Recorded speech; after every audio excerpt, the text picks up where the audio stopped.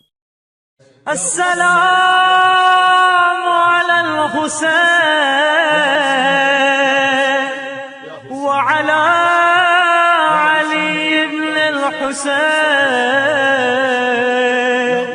وعلى أولاد الحسين